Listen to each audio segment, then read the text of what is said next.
So in the last video I talked about snare drum heights, where I have the pedals, where I have the throne, and that all comes into play into this next part, which is the toms and the cymbals. Now, hi-hat wise, it's where the pedal is, straightforward. Unless you have one of those remote hi-hat stands, and it's set up in a weird spot, where you have your foot is where you're going to have your hi-hat. And I always recommend 16-inch hats no matter what you do. Now, these aren't even 16-inch hats. This is an A medium crash and a pitch black bottom, both from Zildjian, and they sound great. The reason I went with 16-inch is because they don't have as high a punch as a set of 14 inches do, and they sound amazing. I can get a good touch if I'm pressing down on the pedal, but also when I'm just riding on it, it gets a real nice wash. So that's why I personally have it. But another good reason to have 16-inch hats is because of its location of value. If I had a set of 14s, which would cut back about that much, it would be incredibly uncomfortable for my hi-hat to be out this far. Because I'd feel like to get the shaft of the stick onto it, I'd have to like reach out and bend across my hands. With the 16 inches, it's just a little bit more, but that little bit makes a huge difference. And I'm able to just go out on it. And then height-wise, height is very subjective to what you need to do. The main thing I would note for hi-hat height is you want it at a height to where I can easily get the tip of the stick on it, the shaft of the stick on it, and get the bell. Because those are the three things you will be using most often. Now you may say, I'm a metal drummer, all I'm going to ever do is pretty much slap it. Or you may say, oh, I'm a jazz drummer, I'm just clicking, so I need a set of 14s. That's fine. Do what you need to do. This is just my suggestions for you. Height-wise, for me, I can typically measure the height. A, does it look comfortable? And B, if I can stick my fist in between the rim and the hi-hat, I'm at a good spot. If it's ever too low or too far below that, then I need to raise it up. Also, if I can stick my fist in there and it's still got tons of room, probably need to bring it down. You can also take your stick. Again, I use ProMark Fire Grain, not endorsed, just love these sticks. And put it on the edge of your head, and you can always judge it based off of a logo mark. So like Vic Firth, I'm pretty sure they put their logos in the middle right now. But like this typically is just below the K in ProMark if I put the tip down on the drum head. So that's the hi-hat.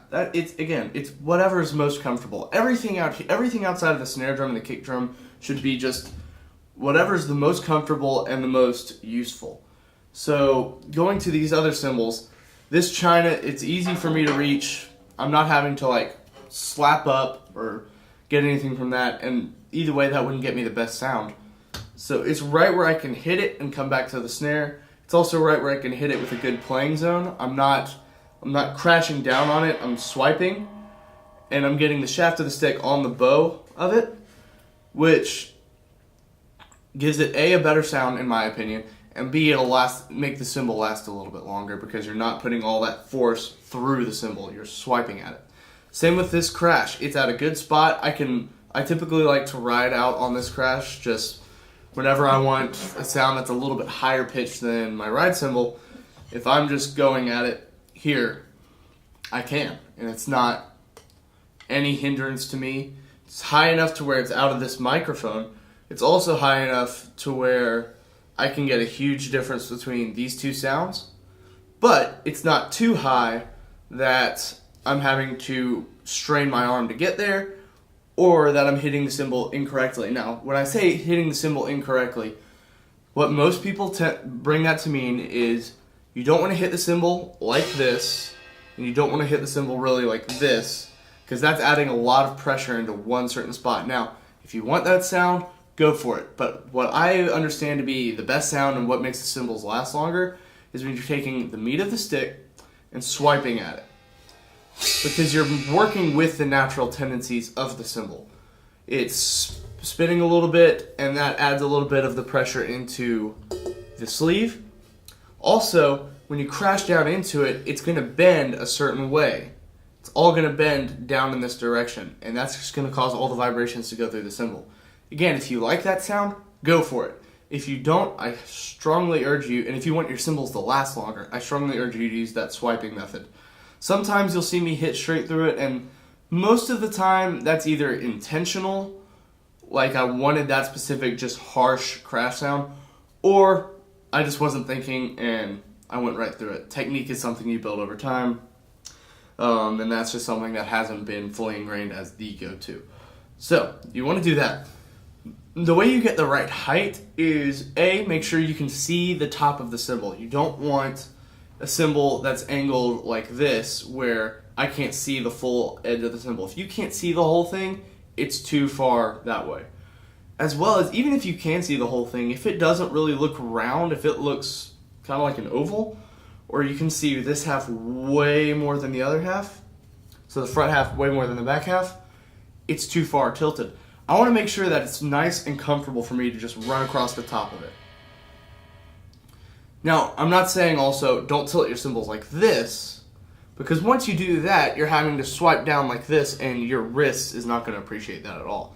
I want to make it to where I can just slap across. Now, that may be perfectly flat for you, which, careful, you don't really want them perfectly flat, but if that's what works and that's how you can get the best technique and the best sound out, go for it.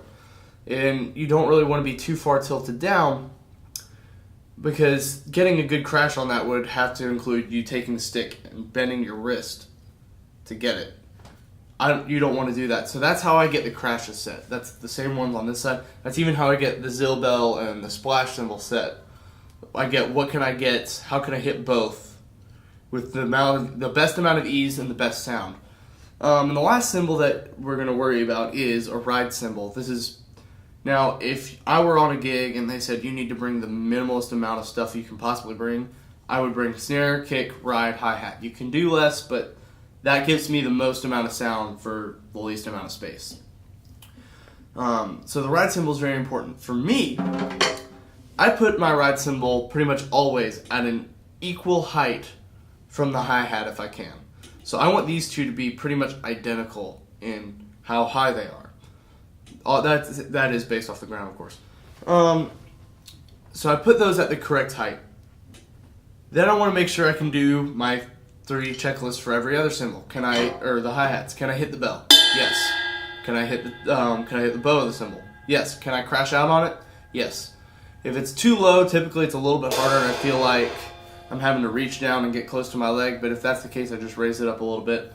And they're never going to be perfectly in line, because my ride cymbal is bowed to me this way a lot more than the hi-hat is, but getting them as close in line allows me to get across to them if I need to.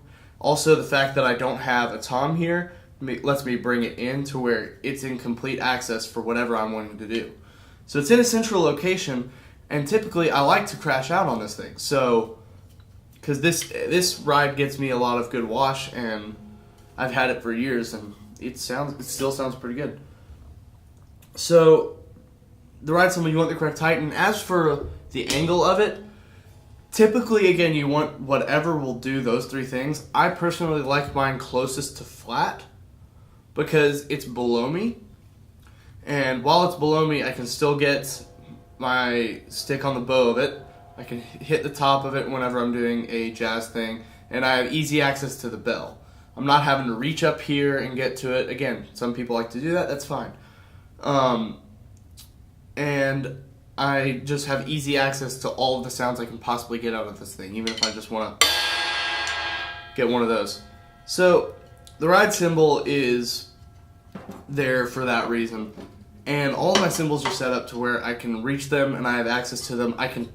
Another good judge that I do while I sit down in my kit is, can I grab them? Can I just finger claw them? If I can get each one with both hands without having to really extend, as long as I can, I'm good. These are the only 2 that I allow to be kind of out of reach because I'm just using them for accents. But every other cymbal I can just grab. And that's a good indicator of distance for whatever you may be doing.